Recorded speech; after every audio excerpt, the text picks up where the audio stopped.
south.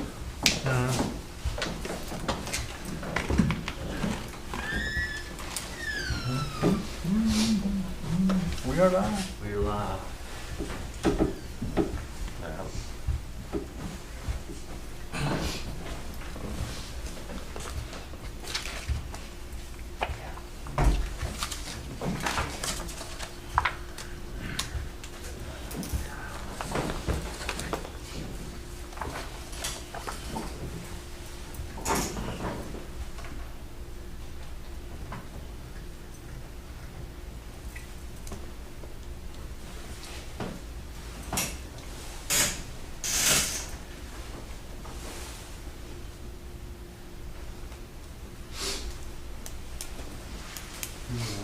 Silvertown ballpark, is that school? Yes. That's right. Well, that should be part of that They're talking about conversation. doing some concerts and Yes. all that good stuff out there. Yeah. I wonder why, seem like me that would do a school. That's We own it. school Move donation. education. That's We what I own think it. We own it, Silvertown. Could be. They just lease it from us. They pay us to lease it, so we don't charge them. Nothing. But Yeah, that's what I was thinking, I saw it. And when they took it over, back when, I guess it was up on the rec department when we were up on the city of Thompson at that time then, yeah, okay. That was the last I knew about it. Mm-hmm. It's a city hall, I know it. So what's the So we problem own it. doing that? Mm. That yard charge, well, anything to do with it. When do we You want need to to have do that concerts? and go with it. Special event permit the and all that. Silvertown, Had that charge for that, community, charge we for the gate. had that Mhm. Silvertown Mhm. Festival, once a year. They didn't have last year You can't because of take They COVID. play South baseball over there, huh? The baseball team plays over there. We let the school lease it. No, I or was something. saying the school was showing up to send the game, they said, All right, I got 7 o'clock. We'll call this meeting to order. If you stand for the invocation and pledge of allegiance. If you would, let Doug, if you'll lead us in prayer, but we'd just like to lift up the Bedford family, the loss of Gary's granddaughter, Amaris, that was a real bright light for the community with her cancer, brain cancer that she'd had, and she passed away today. And just lift him up. Gary was a council member, and also I think we just lift him up in prayer. Your valued head.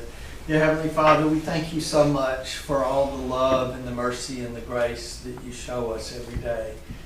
And we thank you for your ability to comfort in times of loss. We pray for all the families who have lost members, particularly in the last year with COVID. And we pray particularly for the Bedford family who lost Amaris today, and all the heartache and the love and the tears that are shed related to that event. We pray, Father, that your comfort, as only you can comfort, would be with that family and be again with all families who've lost close ones in the last year or so. We pray that you'll help us as a council to make decisions that are in the best interest of those people that we serve. And we just pray that you'll be with us and guide our thoughts. In Jesus' name, amen. Pledge allegiance to the flag of the United States of America and to the republic for which it stands, one nation, under God, indivisible, with liberty and justice for all. First item on the agenda is the approval of the minutes of the February 12th called, February 16th regular, February 19th called, and the February 23rd special called meetings. You received these minutes in your package. I hear a motion to approve. So ordered. Second? Second. Motion and a second. Any discussion? Hearing none, call for a vote. Councilmember Greenhouse. Aye. Councilwoman Middlebrooks. Yes. Councilmember Reed. Yes. Councilmember Tucker. Yes. Councilmember Head. Yes. All right, next item is the adoption of the agenda. Do we have any additions?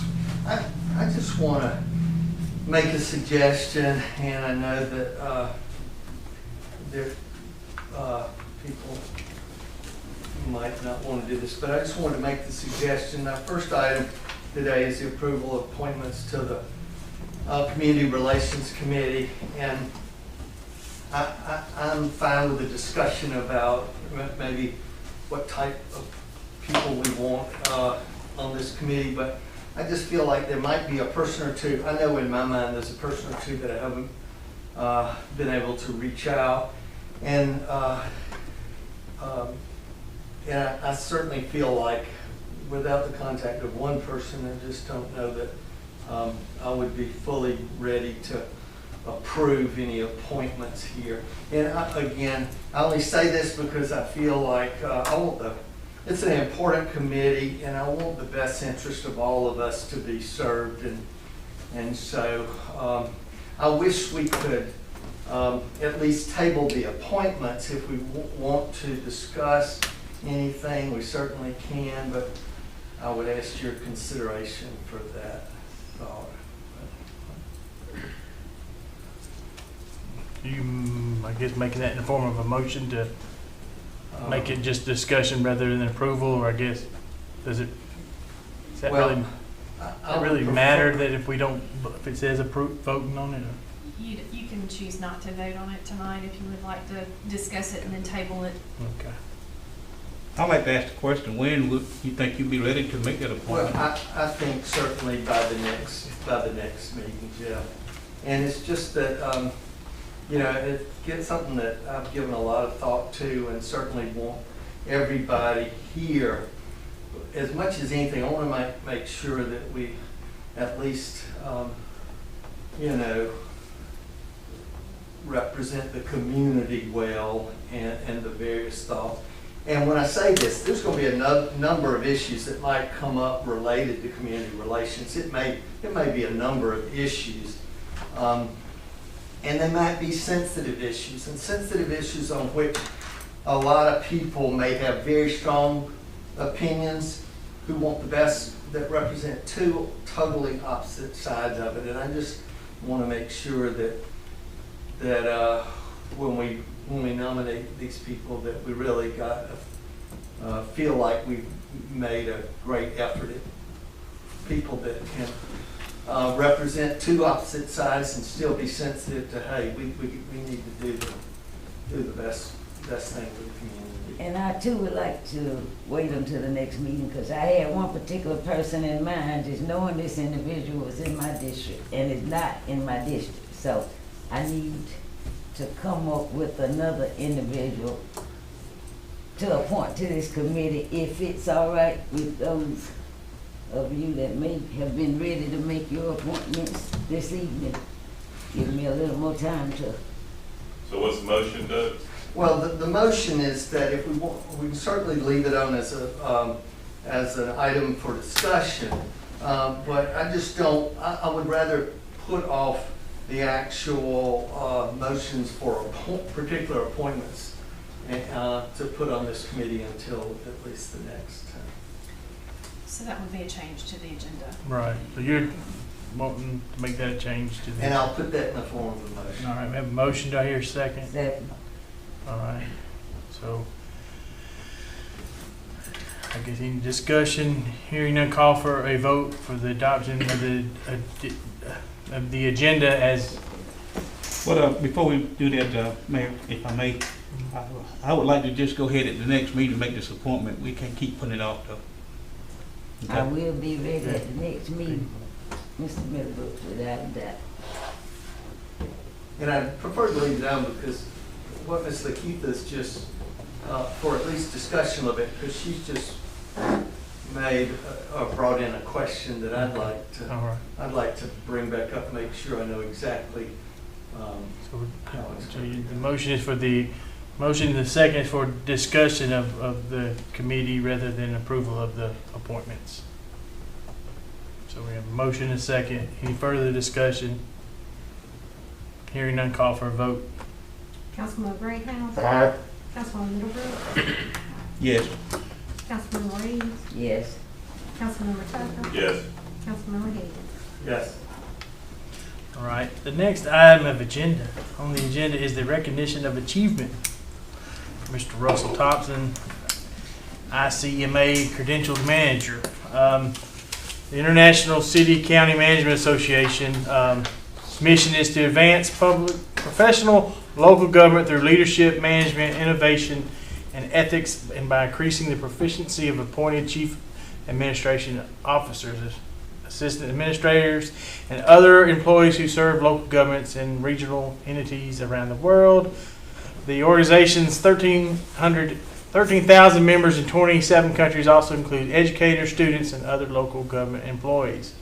To receive this prestigious credential, a member must have a significant experience as senior management executive in local government, which I think is like 7 years or more if you, with your master's degree, and have earned a degree preferably in public administration or related field, and demonstrated a commitment of high standards of integrity and to lifelong learning and professional development. And somehow Russell got it. No, we really appreciate it. It's a real achievement, and he received this a few months ago, and we forgot to put it on the agenda, and I want to make sure that we did recognize for his hard work and effort for that. So we really appreciate that. Well deserved, I'm sure. Good job. Now he's got to keep it up. He's got to get continuing ed every year and stuff. So. But that it shows his dedication to his job and all that. So we're glad for that. Next item is the city attorney's report. Nothing at this point. All right. And then city clerk's report.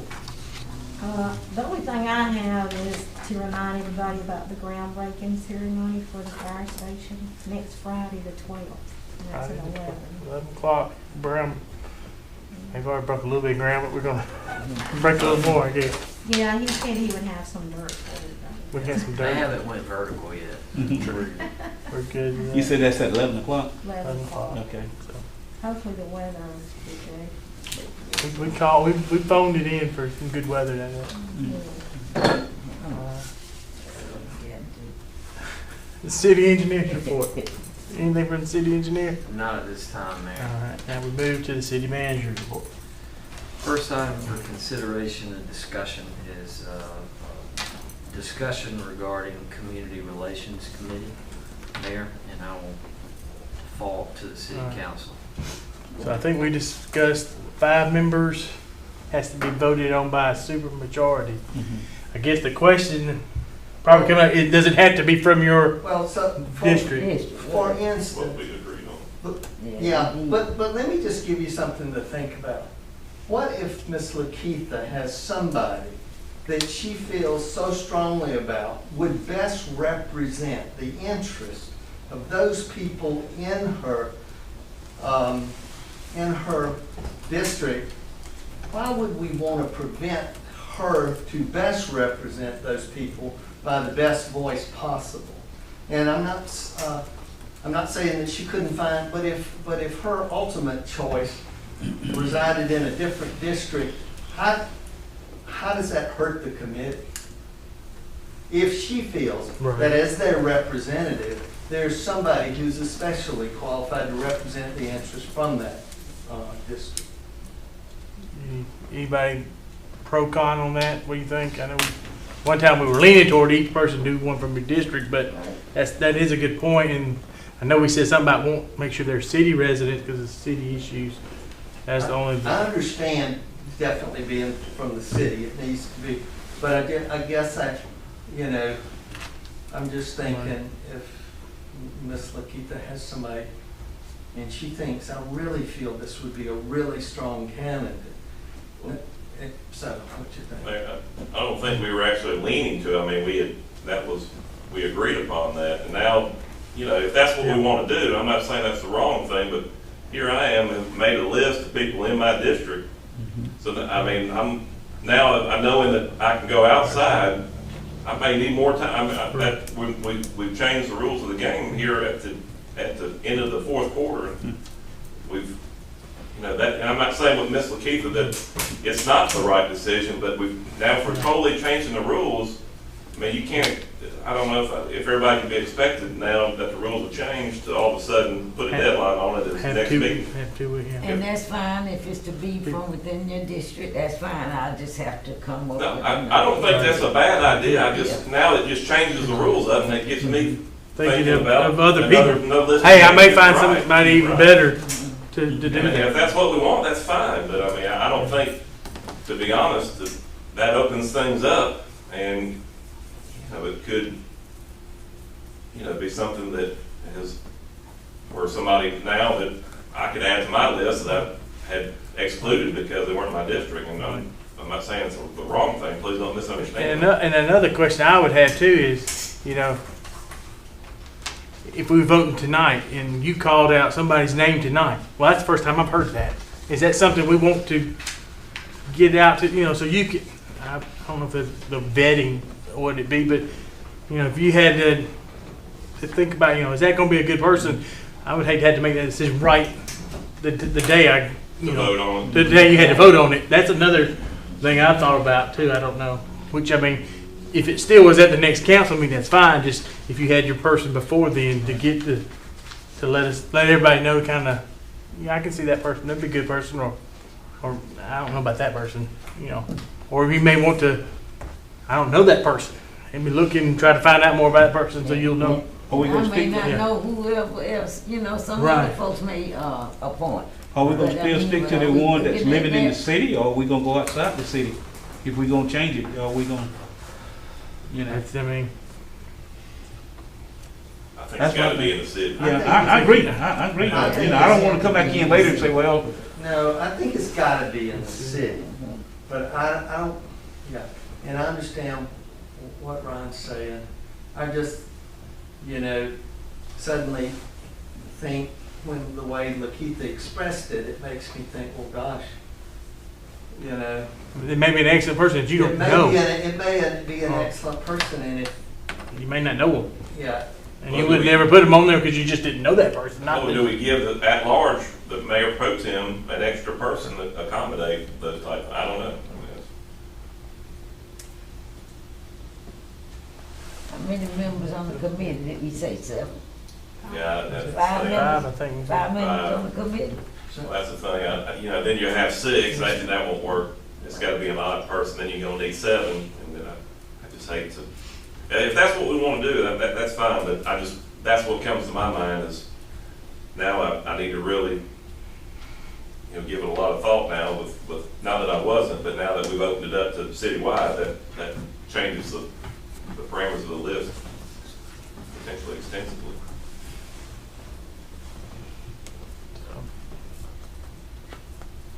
We just need to we need to decide that tonight. If everybody wants just their person in a district or open it up. well, here's my thought, and I know it sort of scrambles everybody's brain, and it introduces this kind of, my only thought is, I think we've seen from certain topics that could be brought up, that it can be a very emotional issue to people, and it can be a very difficult thing. And I think that this committee, probably as much as any, I would hope would represent the best that our city has to offer. And I'm not saying that there isn't somebody in every district, but I feel like there's no other committee that we limit to suggestions from particular districts that I know of that might. One- We do the zoning. The zoning when it The comes out of zoning, each one okay. for that. And then two, is there, we discussed a term, 2 years, 3 years, 4 years? Is it gonna be staggered because you're just creating it? I mean, questions that we haven't thought about, or I haven't thought about, that we've discussed. And I think if Don makes an appointment, I mean, that's his appointment. I don't have to know the individual or approve or disapprove of who he's appointing. Now, that's the part of it I don't like. How am I gonna say, if I don't know who know that particular individual, how am I gonna say yay or nay? So if you choose that individual, then that's your choice. It shouldn't be up to me to disagree with you. All right, so now we're gonna change, Because it was a super majority vote from council. and again, it may be the right thing to do, but now we've changing, I mean, I think we need to take some time and really think about this, because it seems to, everything's changing towards the end, but we're expected to make a decision. Yeah, right, this needs to be done, but we're changing everything now, and, to say that I need to have it at the next meeting, after we change the rules at this meeting, not sure that. Well, I guess I'm thinking that probably 2 weeks is enough time. But, Ms. Lakeitha, the thing that I worry about not requiring a supermajority is, I think the idea behind that was you wanted to have people that at least a huge majority in the committee felt like that would be. And it's tough to vote on somebody if you don't have any idea who they are. So All I can do is go along with it because you made that appointment, but I don't know them from out of there. Would y'all like the proposed appointments submitted in advance so that you can do vetting?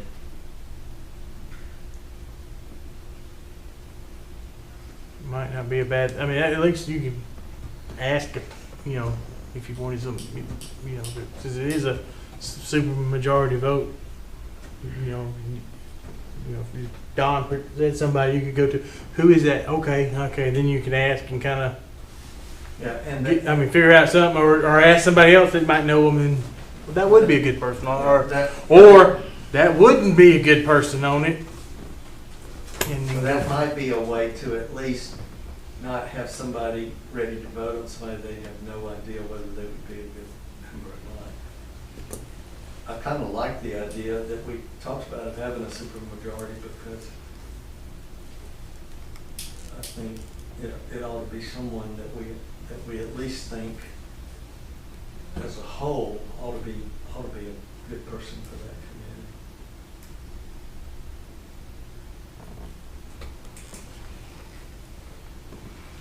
So the deadline to turn them into you would be, Yeah, that's just a suggestion, Mayor. It's totally up to is that y'all. what y'all want to do that way, or? Whatever would be. House, night. And let me go back if I missed it before. Did we determine how many names an individual could turn in? We said have 2 recommendations. Yeah. Okay.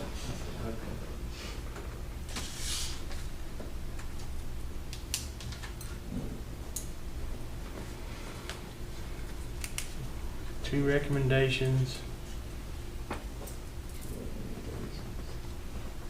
from your district, not from your district, because then you say that y'all have, if you're nominating your district, it's like we're like, oh, Mine's the whole city. so it's kind of different. So I mean, you may have somebody in your district, but you may, like I said, if Miss Pizza's got somebody that you think is great outside, that I can kind of see that too. I don't know if I would want to limit it just to your district. My feeling wasn't Ms. Lakeitha elected basically to act in the best interest of those people that she represents? And if by chance she thought somebody particularly in her mind, they particularly represent what she feels like is in the best interest of her members of her district. I still think, to me, that hits me as the best choice. But I guess the flip side, and again, I'm just playing devil's advocate, if she's representing her district, I'm representing my district, and I think somebody outside my district is going to speak the best for the people inside my district, potentially. It's like you don't have to live in your congressional district to run for that in Congress. You're representing that congressional district, but you don't have to live there. That's one way. That's a little bit broader. Yeah, but Extreme, but you're right. But I guess at the 11th hour, we're changing everything. Now we're gonna put a deadline on something we already agreed upon that, we were gonna have it for next meeting. Now we're thinking about having it ahead of time to vet. So now we're gonna cut the time. Less than 2 weeks, yeah. But whatever we think we need to do. Or do you want it at the first meeting in April? Then you But have, I mean, to Jeff's point, but then you keep pushing it down the road. Right. I see that point too. But does that make more time to vet and to ask more people? And each individual comes up with 2 recommendations. Is that what we agreed to? I think you said 2, that way there's more people kind of to. Well, the fault being if there was a nomination made and it didn't receive a super majority of the vote, there would be. Yeah, You second. have a second. So, second.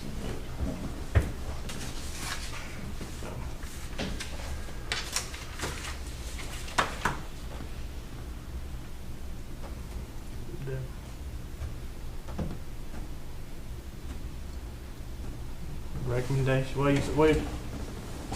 you think if it, you think more time would help, like a April 1st or whatever that meeting is? Or you think that's pushing it too far, Jeff? Well, I mean- I think that, we've been on this here for a while now, and, we had laid the ground rules at our last meeting. We said we were gonna come in and we were gonna give names tonight. And, here again, we still pushing it back, because, I was prepared tonight. So, yeah.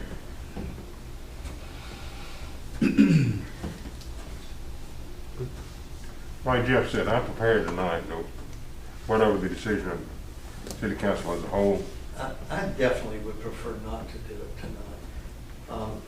And I'm okay with the next meeting, but I just think that, it would be better to have a little. I mean, would the Friday before the meeting be, trying to make it as long as you can? You got the weekend and then Monday and Tuesday to kind of call over the, What's the term of the appointment? what are we thinking, 2 years, 4 years? 2 years. 2 years?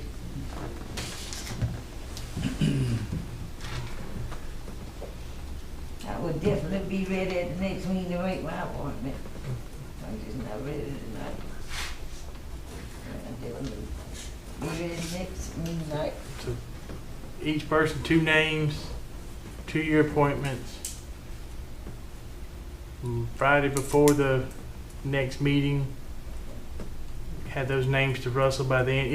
If sooner, better. Even if you only give them one and then a little bit later give them another one if you want to do that. Inside or outside district, that's the next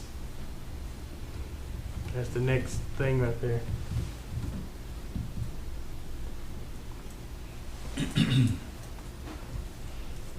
I would propose that you would have as your appointment the person who best represents the interest of your people, and not limit it to, you are the representative of your district, and you are to make the best choice based on But by you being pro tem, you wide open, so you really don't have a district that you would have to really go by, right? You're absolutely right. Mhm. But I would want you, Jeff, to be able to pick the absolute best person you got and not be limited.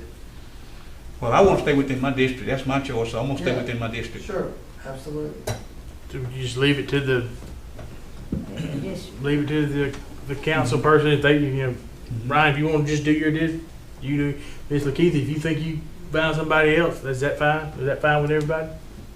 So you can- yes, maybe we would all do the same Okay. one way. If we, one is got to couple from the district, then I guess we should all do it from the district. We want to open it up and, like Jeff said, if he wants to pick an individual from his district, but, Lakeith, if you feel strongly that there's somebody outside your district that you want, Yeah, I just, once we settle on something, I wish we would just go I with agree. it. I agree. I mean, we keep changing the rules. And I'm fine, I can go within my district if that's, that's what everyone. I don't have a problem, I just want, let this be it. If there's any other changes, let's talk about it tonight. well, and my point is, to tag on something Ron said, I want you to make the best decision possible for you. And Jeff, that might be say, no, I think I ought to. You're representing the people in your district, and you got to make that decision. And I personally just don't want to limit the choices you got. I want to limit it within the city, but if Jeff feels like I best represent our people to pick someone in this district, then I understand that.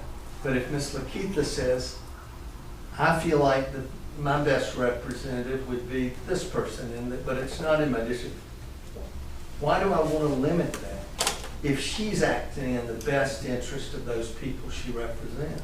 That'd be between that person and their constituents, I guess, but I don't, they're right, but I see it completely different. I mean, I think we need to have somebody that representing us, we're not on the committee, our designee is.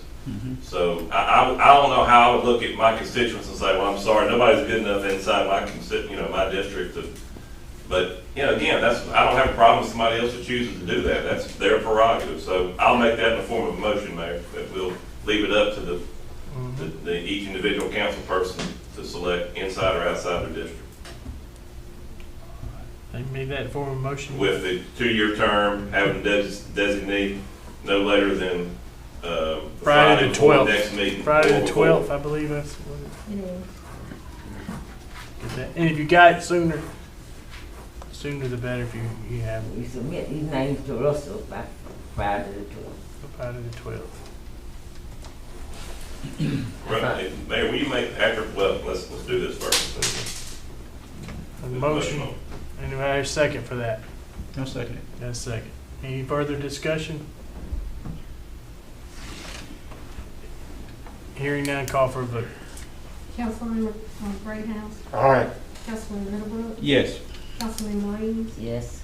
Councilmember Tucker, Yes. Councilmember Hill. Yes.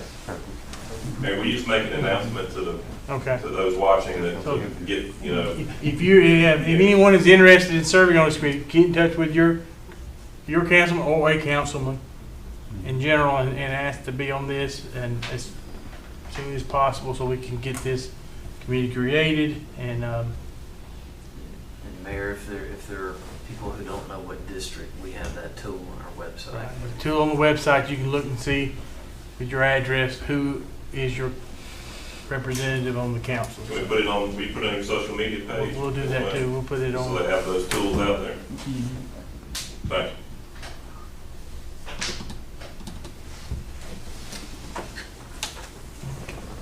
All right. And then also we know that it will be on the agenda for the next meeting, so. Won't there be more to decide on that though? It's kind of a work in progress. Y'all are gonna get your people, but they've gotta have some provisions and parameters. And so that doesn't just end it. Right. So we got to really, And then their term starts, I'm just saying, we don't have everything put into place for that committee. A thought. Parliamentarian.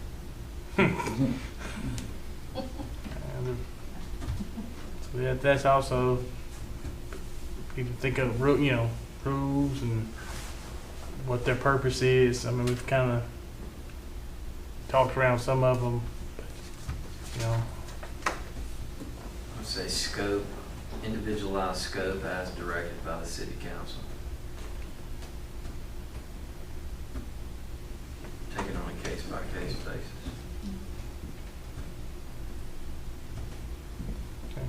Anything else?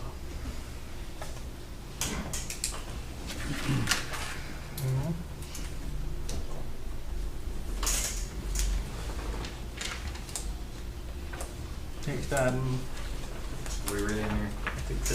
The next item for council's consideration is approval and authorization to execute the city engineer's contract. You should have a copy attached with your packet. This is the annual contract that we sign with Mr. Gavin with ESG Engineering. The only thing that has changed on this contract is the dates. The retainer is the same, $8,000 per month.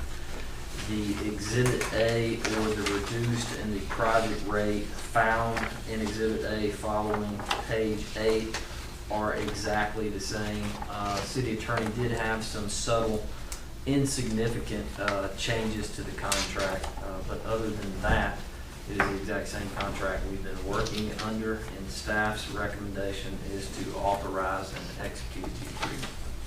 Motion to approve pending city attorney review. Second. A motion and a second. Any discussion? Hearing none, call for a vote. Councilmember Graham, Aye. Councilmember Middlebrooks, Yes.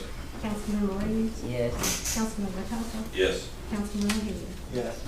Next item for council's consideration is approval and authorization to execute city engineering contract / USDA. This is with regards to the project that we approved funding for and the contract for last council meeting. It is a 69-page document. Do you have the document in its entirety with you? Probably you do. I think you just got the cover sheet. So Gail, you did email the full document. I did. So you should have had that with your email. We didn't print it for tonight. This is based off of the same fee schedule that you have in your engineering contract, which followed page 8 of the engineering agreement. Includes the initial study report, preliminary engineering design, which was funded by USDA grant, final design, bid, construction management, and post-construction management. In addition, it includes resident inspection, and those fees are as follows. The study report, which was conducted on the front end, was $37,500, of which the USDA grant covered. Preliminary design, $25,000. Final design, $242,893. For bid work, $30,000. Construction admin is $107,670, and post construction is $5,000, for a total engineering amount of $448,023. Of that, when you back out the study report and the preliminary engineering design, we are at 5.5% of bid amount, and our contract specifications for design comes in right at 7%. So the engineering fee was less than the prescribed percentages based on final contract bid. The delta, or the $156,000 number, that is for full-time resident inspection. They're putting it in as a lump sum, but we're going to bill against that on an hourly rate. And the reason the number is so high is because this is a federally funded project. USDA is requiring a full-time resident inspector the whole time the contractor is on the job.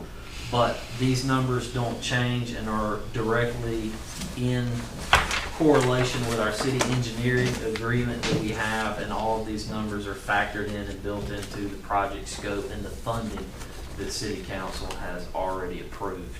So staff's recommendation is to authorize the execution of the agreement. You've heard that recommendation. Do I hear a motion? So ordered. Second? Second.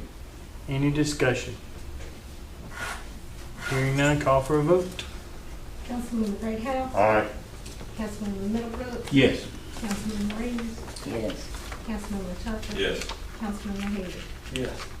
The next item for council's consideration is the approval and authorization to amend our cemetery ordinance, specifically section G, lots 59 through 230. You should have a copy that Gail handed out of 2 ordinances, and there's a subtle difference in them, and one council to have both. This is a big plat, and I'll kind of show you small here on this, but at Southview Cemetery, the single grave section, we have sold out of all of those lots. And what we have done is surveyed out a new single grave section in Southview Cemetery. And this is just for illustration in Southview. where I've drawn and pinned, that's kind of where the new section is. The single graves are up here. I can show you just kind of where, this is where I'm talking. The single graves are here, and we're adding this little piece. Like I said, we've already had it surveyed out. Yes. Yeah. No, we don't pray about it. So the single sections. We won't right let up them have here the on the rest. side of the road. Leave my We're vote trying on. to add just this little. Let me yellow that, that's right. Color right here, 'cause we're out, we don't have any more lots.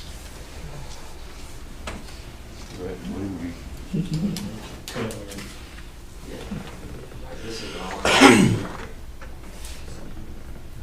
Yeah, you wanna see it? Yeah. You continue talking.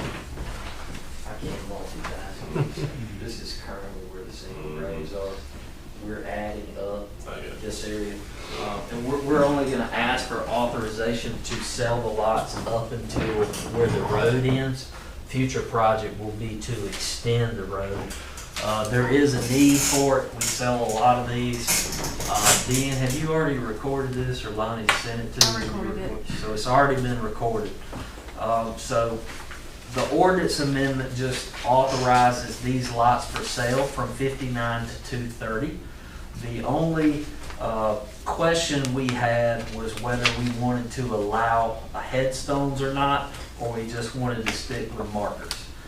In the old section, the headstones were allowed, but it really looks jumbly, and it's kind of a maintenance issue in the area. Staff's preference is to stick to just the markers that are flush with the ground, which we've made modifications for. So we have two ordinances for your consideration. One that just limits it to the marker that's on the ground, and then one that would allow both the marker and the headstone. But either way, staff's recommendation is to, authorize one of these particular ordinances so that we can make these lots available for persons that want to buy single lot graves in Southview Cemetery. All of the other rules, regulations, and restrictions would continue over with no changes.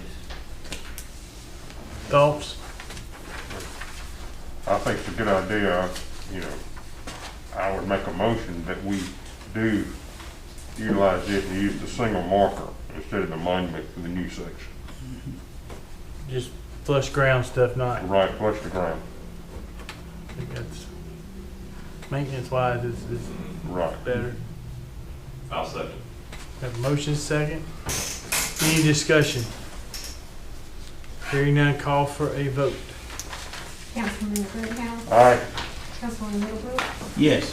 Councilman Reed, Yes. Councilman Tucker, Yes. Councilman Reed. Yes.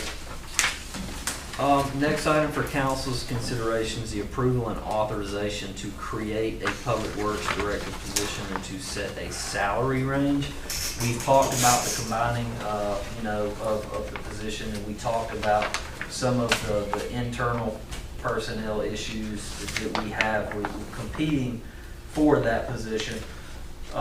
Told council we would go out, and try to solicit for this position, but prior to me bringing the council for your confirmation of the job, I need the actual job approved and ratified.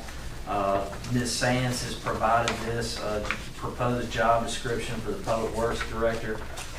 We were provided a grading scale by Carl Vinson when they came in. Becky trained Jennifer. And Dina was also trained in the grading, so they went through the scenario, and it came out to a grade 23, which based on our current matrix sets the range at 64,179 through 86,472. Staff's recommendation is to authorize this position and to set the range at that which was stated. You've heard the recommendation. I hear a motion. Russell, is this already in our budget? No, but there are free funds due to a retirement, and based on the anticipated hire date, I think we're going to be close. But it will be a newly created position.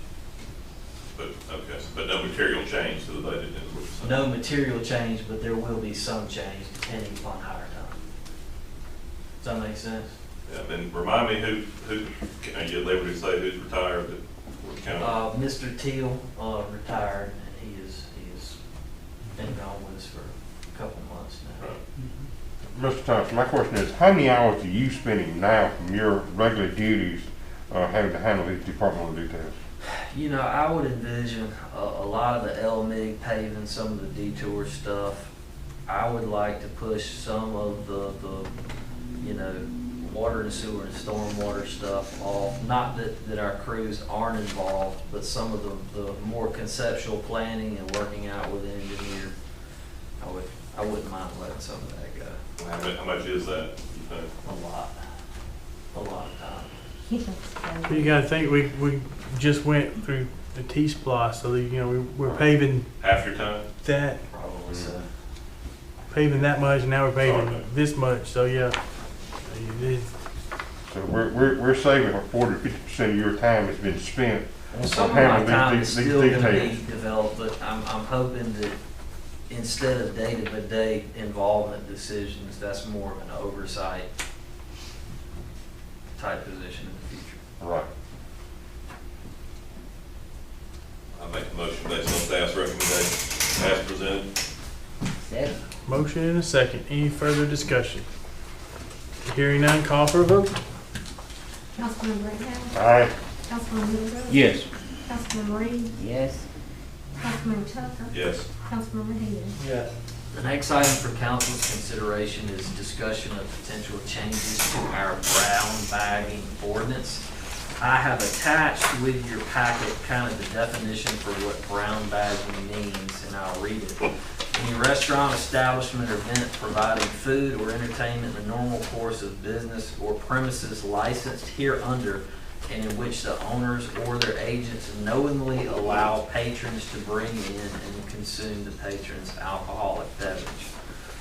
The other section is just where it by default makes those prohibited, which means if you own a commercial establishment and you rent it, or you allow your patrons to come in and they bring their own alcohol, that is considered a brown bag establishment and is prohibited by law. We have a local business who has requested consideration from the city council who would like to rent their venue for, say, weddings or bachelor parties or what have you. Then in turn, those patrons would bring their own alcohol for a wedding or for a bachelor party or for whatever.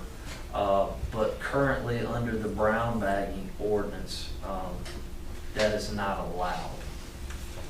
They see a need for that type of business in the city, and I told them that I would bring it to council for council's consideration. With that, whoever is leasing or renting out that venue, would they have an alcohol license? That was the intent when we've made it prohibited, would be that the owner of the facility actually hold the license. In this particular situation, I don't know if that would be an issue right now, maybe, perhaps, maybe not. But either way, that was the question that was posed. How do you control contraband? Well, if it's a brown bag situation and somebody brings their own alcohol in, you really don't have any mechanism to control it. And one of the reasons we moved to enact the brown bag ordinance was to defer the sale of untaxed alcohol, right? So you would have people that would do, you know, it wouldn't be just open to the public or private party. There would be some sort of charge at the door, and then alcohol would be provided in the eyes of the Department of Revenue. If you charge somebody to get in and then there's alcohol, that constitutes a sale. And it was, you know, kind of problematic, you know, enforcing and regulating from our end. So we just said brown bag establishments are going to be prohibited. If you want to have alcohol, you got to have a license. Well, this guy's saying, you know, I don't want to do any of that. I just want to be able to have weddings. You know, and most people that are accustomed to renting a venue to have weddings, they might bring in some champagne or bring in some wine. you get into a slippery slope there, where, you know, between weddings and, well, it's a private party. Yeah. But, It's- but doesn't typically the person, if it's a venue, then the caterer or somebody has a license to build a pour, and, you know, looking at planning a wedding now, so I mean, we're kind of in the midst of it, so that's kind of how anyway. That's kind of in the, I think somebody has to have one, and you Yes, pay a fee to somebody have has it, And, yes. if I'm not mistaken. And I think that was the intent when we originally drafted the ordinance. Some venues will make the person who's renting it have some kind of security. I'm not saying that's what we want to do, but it's even gone so far as to, Now, the new alcohol ordinance that we're drafting, that's sitting on my computer, that we're gonna be bringing you, has a brown bagging permit that's available, but to be eligible to receive it, you have to hold one of the classes of the other license.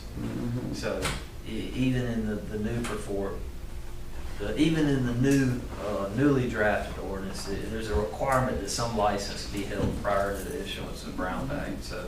have we gone and researched how other venues and maybe adjoining cities are doing it, just for, you know, a baseline of? It's across the board, with some people brown bag it, you know, allow it, some people prohibit it, and some people permit it as a, you know, a caveat or a condition of holding another license. It's really dependent upon, you know, what kind of businesses we have and what that impact is to, you know, our local communities and other businesses. A lot of times what we have is not all, some do a great job, some do a better job than others, but some of these places pop up, and then you have default nightclubs, right? They just rent space to JD comes in, and then he's not subleasing it, but he's charging Deanne to come in, he's charging Lakeitha to come in, and then they're having alcohol. And then it's always a question as to whether or not it's being sold, if there's a cover charge. There's no regulation without a license, and it's hard to administer. But it seems like if you've got a venue that you know is gonna be for weddings and every, you know, that's to me is legitimized it to where, you know, it's above board.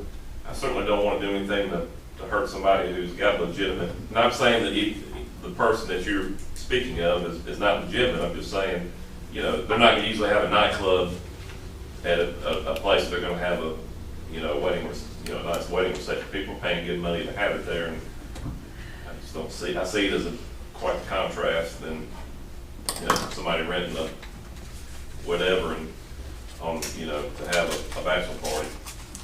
Well, is the key that you might specifically say for weddings, and I guess I'm a little bit concerned about, like you said, that you end up with private parties and they say, well, you know, how do you word it so that you allow people who traditionally run venues, like, you know, for weddings and that kind of thing, and how do you keep, you know, separate that from, you just don't want somebody that's just basically running private parties. How do you do?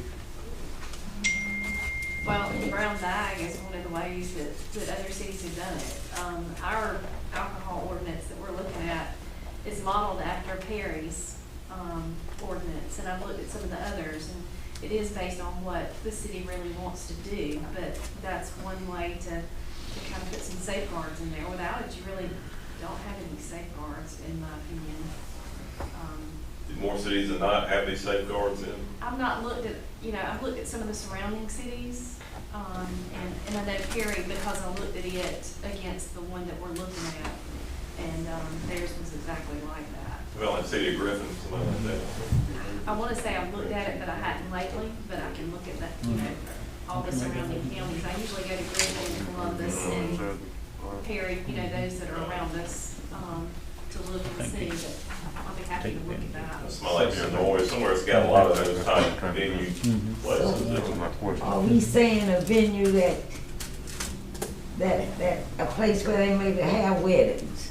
Yeah, think of it if you own a building and you sublease that or you rent it, and it's a commercial property and the people come in They want to be able to bring their own alcohol. But is that their normal course of business though, is renting the building out, or is it? Yes. And they're renting it out, but people could say, what, you're coming in for a wedding, or maybe you're having a retirement party or whatever. Are you saying that no one has to have an alcohol license for this to take place? They do currently. Currently, you have to have an alcohol license for that to happen. So are we saying do it differently? Well, what they're requesting is, we don't want to have an alcohol license. We want to be able to rent it, and, you know, if Lakeitha's getting married, you know, she can bring her own champagne in, and they have their wedding, and they're done. So So if I was- go to this little juke joint place, they don't have a license, but they're allowing people to come in for a wedding. So they could have alcohol at the juke joint without having a license. That is the request. And that's gonna mess up these other little places where we talk about these little places where they don't have license. For instance, out here on Triumviro, where we talked about where, you know, they were having parties and that kind of thing, and yet weren't having licenses. So how you gonna differentiate between the And two? that brings up an issue, like, you know, let's say you have an event venue that, due to distancing requirements in the state statute, precludes the sale of alcohol. So therefore, you're not entitled to get a license because you're too close to a school.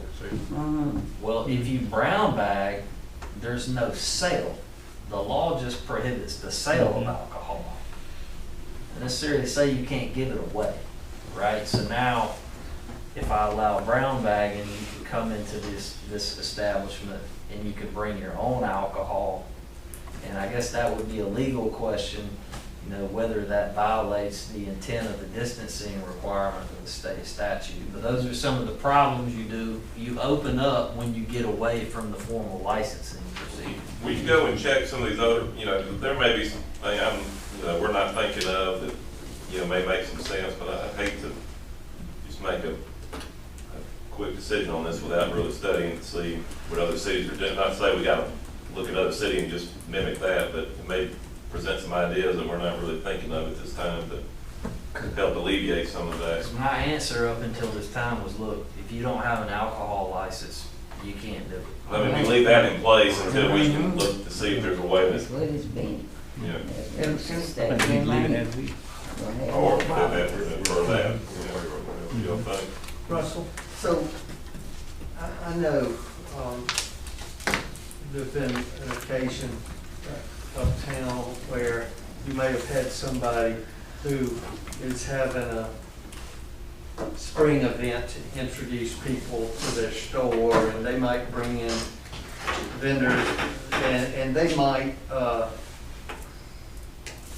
might give away alcohol. That's as a way to, you know, say we're gonna have some live music at this event, and we just want to introduce people from all around to this store, and we're gonna give it away, we're not gonna sell it. Is that, how's that currently? We have not treated that as brown bagging because the patrons aren't the one bringing the alcohol in. That's like if you own the bank and your customer comes in and you give them a glass of wine, but that's not in exchange for any monetary consideration. That would be different than if you allowed them to bring their own alcohol into your bank and drink. Does that make sense? Gotcha. So that is protected because it doesn't. It really depends on which Department of Revenue officer you talk to and whether that's legal or not. Just, while y'all were talking, I was looking at Senoia, it's prohibited there and Columbus. So those are two. Yeah, that's big venue Nearby. type, big venue, heavy places that, But you say it's prohibited then? It is prohibited there. so it falls in line kind of with what we're doing currently. That's really funny to me. If you don't come up with all kinds of problems. I think we need that too. They gonna come up with all their problems. They look you out here, they gonna wanna have. Peachtree City, it looks like Let's they're. just say they can't. it's only allowed at That's the Frederick original Brown one. Junior Mhm. Amphitheater. That's exactly right. So, Probably like bring a bottle of wine for a show or something like Like that. at Chastain or something, they have a concert, I mean, how are they doing it? I mean, you know, where you can go You know, and the bring Grange, your own. the Grange has a couple of restaurants that allow you to bring a bottle of wine because they don't serve it. And there's a provision in our brown bagging ordinance that we can allow it for a city event. Right, say, city meaning it's open to the general public. It's not your particular venue. Yeah, If the city has if we're having a festival like a cork and keg type. then we do it via special event, but it's open to the general public. Okay. Makes sense. Status One quo. day permit, can't, Ma'am, you can get one day permits, can't? for city events. Leave it alone. Have Leave about it- the best leave it people alone. in the club. I How hit how them far all we, while they how get far are it. we out from our And don't have them argue. new alcohol? About a month. Honestly, Leanne's finished with all of the legal work and I just gotta review it. The Ryan Tucker ordinance, is that what it's called? Version two. Version 2. Yeah. Makes sense. The chief is. So leave that alone. Yeah. All right, the next item for council's consideration is discussion of a concert special event permit for the Chamber of Commerce to utilize Silvertown Ballpark. I was approached by the Chamber of Commerce. You know, if you recall, they have concerts twice a year normally. COVID's kind of got in the middle of that. And most recently, the courthouse construction has kind of put a damper on their event. They're looking for sometime June, July, or August to have a concert, and they have made a request if they could hold the concert at Silvertown Ballpark. So 2 pieces of information to consider, one of which is, you know, alcohol is involved. It would be on city property and would require a special permit to allow them to do that. They do acquire licensure, they do acquire insurance, that sort of thing. Second piece is that the city of Thomaston owns Silvertown Ballpark, but we lease the facility to the Board of Education for sports. This is after baseball season, and this is a city attorney question, but my interpretation of the contract is I understand that it's not an all-inclusive lease and it would not preclude the city from being able to do something otherwise. It specifically enumerates that we can have city events, but I don't think that any activity that we would authorize outside of the specific intent of the agreement would in any way jeopardize the contract, or would it constitute school grounds, which would be a violation of state law. But so some of those, Ms. Deanne, I've asked her to look into. The other point of consideration for council is that if you open it up to the Chamber of Commerce, which is a 501c3, would you be willing to open the venue up to other nonprofits, or by virtue of what the Chamber of Commerce's mission is to promote economic development, does that kind of fall in line with the public good for promoting economic development, and would kind of be a one-off or special case where another 501c3 may not meet that same mantra? Point being, we give hotel motel tax that the city collects to the Chamber of Commerce for the betterment of the community, and this is one of the ways that they try to generate economic, you know, opportunity in the community. So a lot of things moving there. We've got the school situation.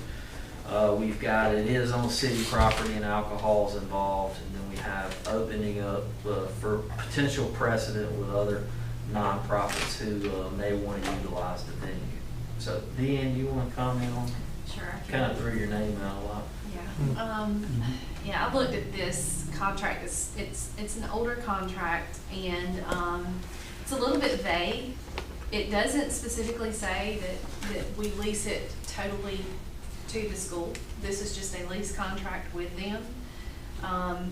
It does go on to say, I asked Mr. Thompson about insurance and who insures the property, but he says the chamber would have the insurance on that.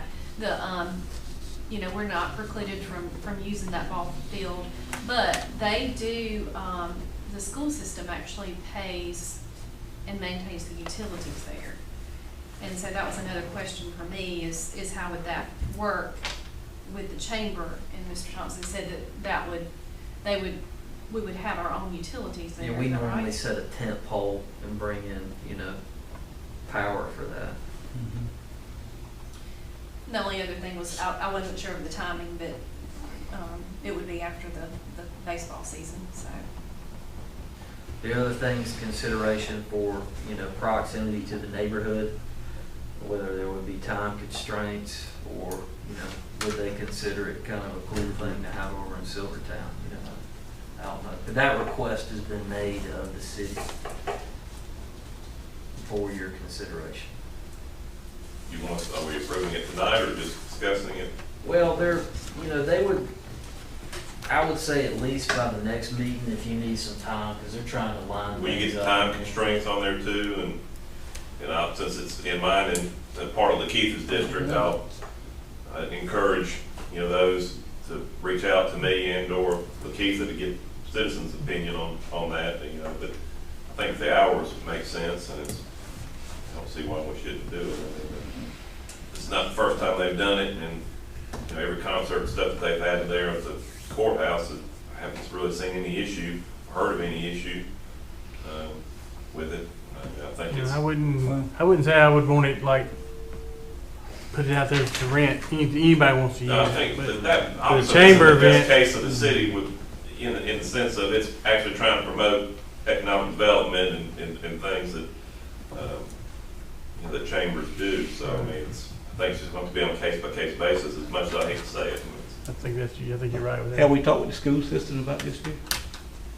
I have called Larry Derrico, and I told Larry that it was gonna be on the agenda and that we were gonna be talking about it, so I didn't want him to be caught off guard. So he knew we were gonna have the conversation. They haven't, shook their head Okay. yes or no, not contrary to the school, but my opinion would be we own the facility. Yeah, but they do the upkeep though, right? Right. They do the upkeep. Yeah. And pay the insurance. Mhm. Pay the property liability insurance. And then maybe part of it is to rebate whatever, a pro rata piece of both utilities are gonna take care of itself, but figure out what they're paying on some monthly basis or whatever, and prorate it back to them to make it equitable for whatever period. It's gonna be such a small period of time, I don't know what that would be, but, if that was, I understand it's their upkeep, they're gonna use it for maybe a day, 2 days. Contract also says they'll maintain the grounds, but we cut the grounds. And then number 3, on the last page of the contract, kind of seems to me it says any events the city will hold. Now, does that mean a city event Well, sponsored by the city, or is that an event that we deem as Well, okay to be held? that's a little bit of the Yeah, it's vagueness. vague, for sure.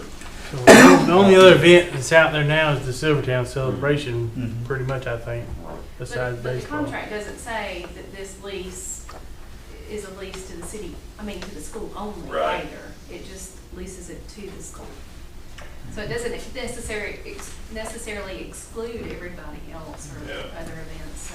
Is this It- something this that is needs just a little updating vague. too? So it's been in effect since 2008. I think it's probably time to revisit it in October, not say that we would, So this that would we be just kind of clean it up a limited little bit. to just the chamber.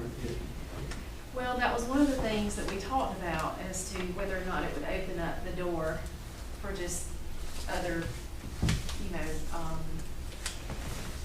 What's your other feeling people about? looking for a venue. Yeah, what are your feelings about that, Russell? Because it's a little bit like the slippery slope that you just don't know, well, what could come there if you say, well, it's. I think the way I get around that is the mission of the Chamber of Commerce is to promote economic development within Thomaston and Upson County to the point where we levy tax revenue and turn around and give it to the Chamber of Commerce to do just that. This is one of the venues that they utilize to fundraise that goes back into the mission of promoting economic development within our community. So it would pretty much narrow it down to the chamber. Based on that scenario. Yeah. Yeah, I'd be curious how many outside 501c3s have come to the county to say they want to rent out the backside of the courthouse for a concert. You did? I got a public health question. We're still under COVID-19. So how is this going to impact any type of concerts or gathering we would have? I think all of that would be contingent upon any executive orders that the governor and any local orders, you know, even, you know, when we talked about the Christmas parade and otherwise, when we talked to the, you know, the professionals at the hospital, you know, being outside, wearing masks, you know, eradicates what 90% anyway. So you have a much better opportunity to provide social distancing. Now, you know, if everything goes sideways and it gets a lot worse, we're probably going to have to revisit. We're talking about late summer. And all of this agreement would be contingent upon, you know, proper protocol for, you know, safety, considering, you know, COVID-19. What numbers would you have to limit this to? Sir? What numbers do you have to limit the audience to? Well, I think the current order, unless it's been lifted, is 50, unless you can provide for social distancing. Obviously, the bigger the venue, the more outside, you know, you can accommodate that if you can spread people out. So, I'm really surprised they wouldn't ask to have it at the park, Generation Park. you know, that was another thought. But this was, I think, the problem with the park is, you know, downtown on the square, you kind of have a controlled environment. If you want to see it, they cordon it off. That's a good point. And you get in that big of a space, it gets a little bit more difficult. But, Well, just for Don's question, the sake of having that big open space to spread out. Right. Also, I think it's something we ought to entertain and really seriously consider. I mean, this is, as Russell said, the chamber's charged with encouraging and economic development, and this is, you know, something that certainly would not hurt in that regard. And you know, I think we ought to do this. to find out more, let's talk. Yeah. All right. So, All right, so the next item for council's consideration is discussion for potential demolition of the old municipal building. It's an item we've talked about in the past. Everybody knows we're constructing a new fire station due north on the west side of 19, right next to it in proximity. Constructed when, Ms. Gale? 1962, something like that? It was in the 60s. So the question remains, we need to either repurpose, rehab, rent, or come up with some consistent plan for the perpetuity of that location. And in talking with the mayor, you know, it's an old building, how much money do you want to put in it? How long are, you know, we going to leave it? So I'll turn it over to council for your consideration. And I mentioned it because I've had several people, are y'all gonna tear that down?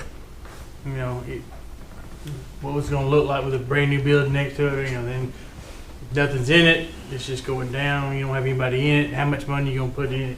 It opens up questions, and it's stuff that we need to kind of decide before something happens, and then you got a roof leak again, and it kind of spurred from my church that we had a flat roof that probably 4 years ago, this company come in and put a new roof up there.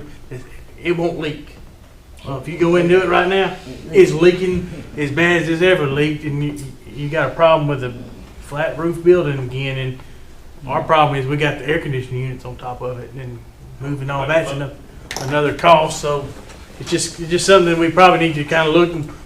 What do we see for that building? You know, what do we want to do? You probably won't never get a lease like you had because they were probably overpaying. how much money have we spent in that building the last 3 years? 90 grand, I think. No, 118 grand. I think we need to hold on to it for potential use, pending on our situation with this building here.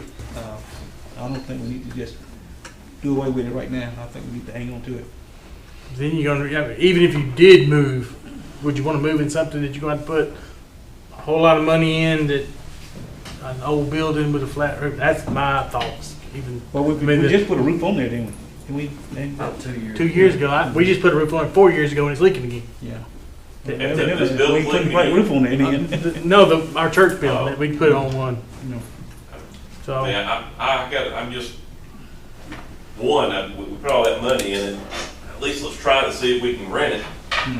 And what's to say that, what if they get into that fire station, they need, God forbid, we need more room or something, can they utilize that building for training, or, I don't know what, but I'd like. how much would renovation of that building to put a tenant in it? I was ready right now. My concern has always been there needs to be, we gotta figure out something with the basement side, either wall it off or do something. Basement's kinda bad. The top side is manageable. I can't see us just right now demolishing that building. We haven't tried to release it. I don't know, I'm making this up, we really haven't tried to release it. Made it, quote unquote marketable. Yeah, I agree, the basement, we need to rectify that, but I just hate to flush Do we get some, $20,000 down the toilet. do we get some estimates on what it would cost Sure.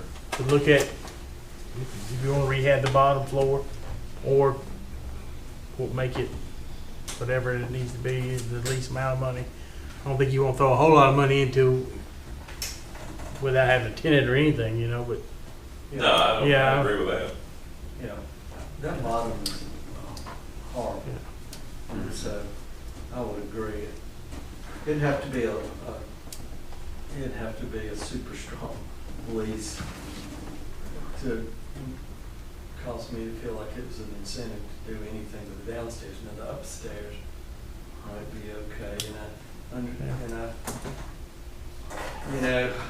I'm personally, our bank got taken down and renovated, and, it is tough to renovate, and we've seen what with the police department too.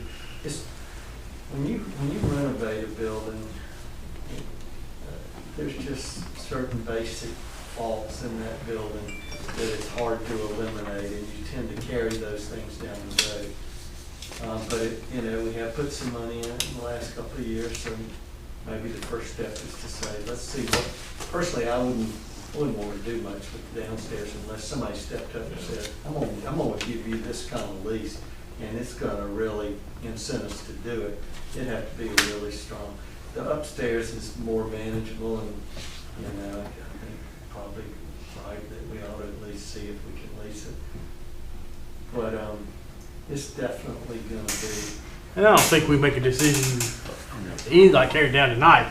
I just think it's a discussion that needs to be ongoing. Like, so if you get a $100,000 roof leak next week or month or something down the road, you've already kind of knowing the angle where you're going, rather than, oh, we got to fix this, and then you got another 100, and then you're like on the told. Really, police station scares. That's what scares me, is what we've done with the police Well, we station. got it. Throw money at it, and then it fall in the road, and we have to throw more money at it. But again, you don't want to just waste what you've already put in it either. We've got a pretty good warranty on the second room, don't we? We should have, 10 years, right? Like I said, back when we had the, fire commission, fire committee met together, Jeff and Ryan and I, and of course, the Chief Richardson and Renee, and we all met together. Our initial idea was to have a public safety complex built there with police department, fire department, the entire 9 yards. Now what we have is great, because the other became cost prohibitive because of all the money we put into the current police department now, there's no way we'd ever recoup that money. But like I said, there are many ideas out there, so we urge anyone who has a good idea, a plan, please contact us. We're all ears.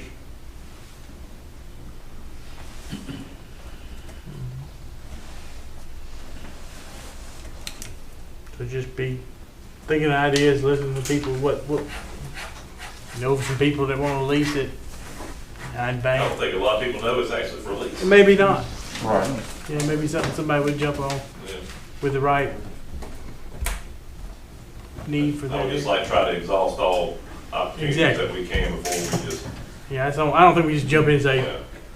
let's build on it, put in it, or put a lot of money in, or tear it down. We just need to kind of talk about it and kind of plan ahead. Because I think eventually there's other things we'd like to do with it, Right. but right now we just gotta figure it out. All right, anybody else? Is that it? Mayor, the only other thing I have is just general information that ECG has provided us on our power cost adjustment. You know, council asked me to bring back some facts and figures during our 90-day revision. So, and I'll email this to you, but just in short, the anticipated shortfall for the 3 months with the rescission is $40,829 for the calendar year.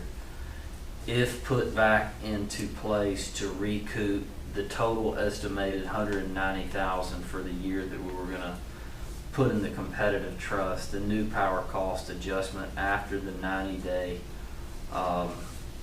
suspension would be $198.7, so rounded up $1.99 per 1,000 kilowatts, up from the $1.56 per 1,000 kilowatt that was enacted in January. So that's the data. Those are the numbers based on the budget figure. You know, my concern would be, you know, we had the issue with COVID.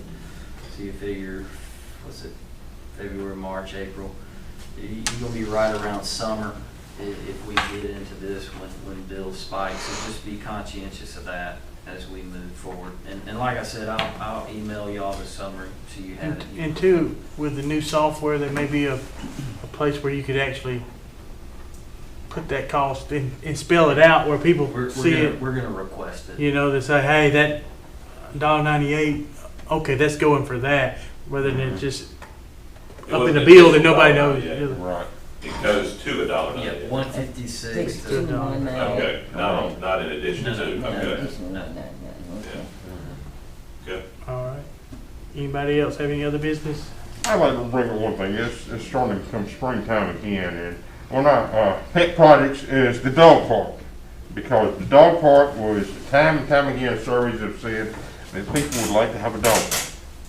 And time again, we talk about this, and you get put on the back burner for one reason or the other. But we have the property, we have the ability to make a really nice dog park in the area of the Silvertown ballpark. So, you know, let's again reconsider this issue, because we have a lot of citizen input here. So let's look at this and see if we can make this happen this year. I know we had it at one time budgeted a certain amount. Right. Have we ever really got down to where the actual cost would be? I know. I priced fencing Mhm. and then I added a contingency on that, and that's kind of how we got to it. What did we have, 20,000? Yeah, I think it was 20, 25, something like It was that. 20. 20, right. 20 is what we set aside. Mhm. In the meeting that we had 2 Wednesdays ago about between the city and the county, I did up some see. You know, the gentleman that was talking about, you know, quality of life and different things about the city and the county and what might, you know, be a thing that would attract people. And, you know, mentioned that the dog park came up in there, and it made me think about it because it was one of the things we eliminated from the budget. So I do think, you know, it's something we ought to consider again, how we feel about it, because it could be an addition to what, you know, what we do as far as the quality of life issue. Stu, if you think if you're gonna give it serious consideration, which we probably should, you know, since we lease that to the school, you may want to think about that too, if you were to put it over there behind it. I don't know how that would impede, you know, do anything different to the conversation about the lease. Because I don't think that lease, it looked like it really defines what the ballpark is. You know, I mean, I think the highest and best use for the facility is obviously, you know, for the high school kids to be able to play baseball. But it's a big area, so. That's what I'm saying, it really doesn't delineate Yeah, what hopefully is in, what property is in that lease. It just says the Silvertown we ballpark. can work that out. Now, without a new lease, you can't. And I know I think we can. another announcement, we've had, 2 cleanup days so far. Kind of a joint effort with, city, county, heart and soul as well. The next one is scheduled for Saturday, March 13th, 8:30 a.m. They usually meet at the Matthews Field parking lot, and they provide gloves and trash bags, and they cleaned up. I forgot the totals. I should have wrote the totals down, but there's like lots of trash. And then now, since going to those 2, I tend to see more. You know, I'm driving down the road, I was like, look at that trash, you know. Me and Russell just picked that up the other day. Why is somebody, you know, and probably would hit somebody if I saw them throw it out. How do you determine which areas you? What we've just kind of been asking, you know, folks, the county has identified a few places in the county, and Russell emailed the council and said, hey, is there any specific areas you know in the city? And we've hit a couple of those roads and stuff. I know. So if you have some you want to get to them, we'll make sure. If you know any trash. And where the group I was with, Mary Hightower, she found the pocketbook that was told on armed robbery on Emus Church Road. Still had all the credit cards and all in the. Remember, this was almost a month later. We found it right there on the side of the road. So like I said, there's all sorts of things out there. But like I said, the city and county roads continue to be trashed. Hammond Mill Road continues to be trashed. You know, other roads. It seems to be a constant thing. I think people are becoming more aware of this, but I believe we need more enforcement. They've, I think the high school kids did a thing, and then the elementary school's doing a litter awareness program. So it's getting talked about more, and I think, you know. So I think one of my concerns is it's hard to fuss at people when littering when we allow this per city ordinance. Mm-hmm.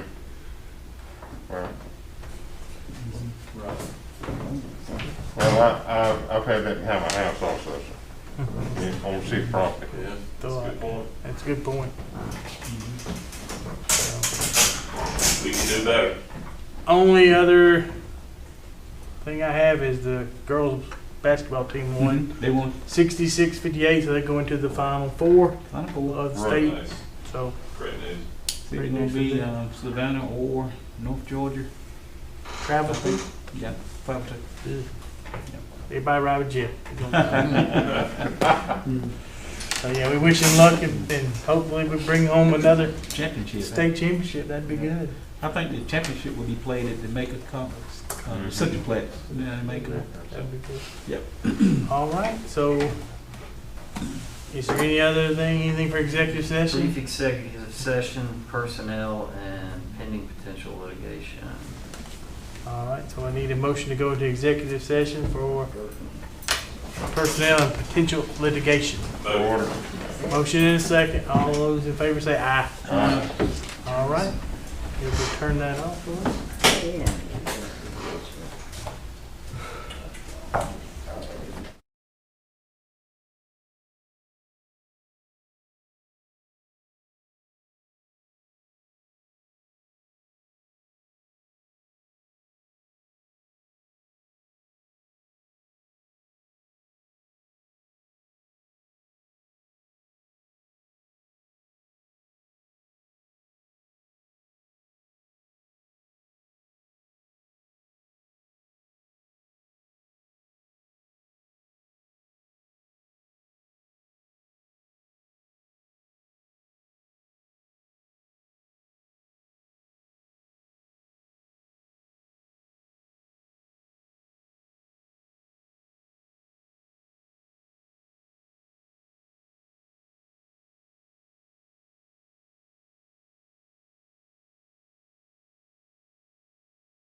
should be good.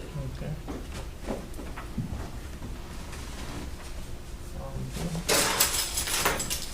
Back in regular session.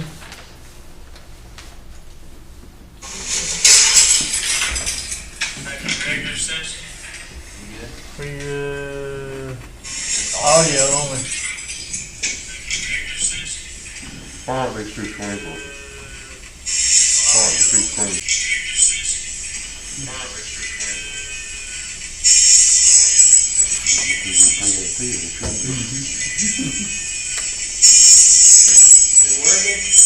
I don't know. I'll just do it.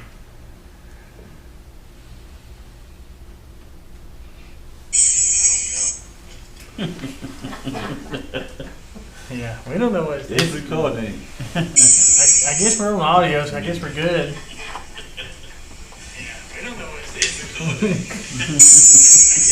Do I hear it? Motion to adjourn? I'll make the motion to do that. Second.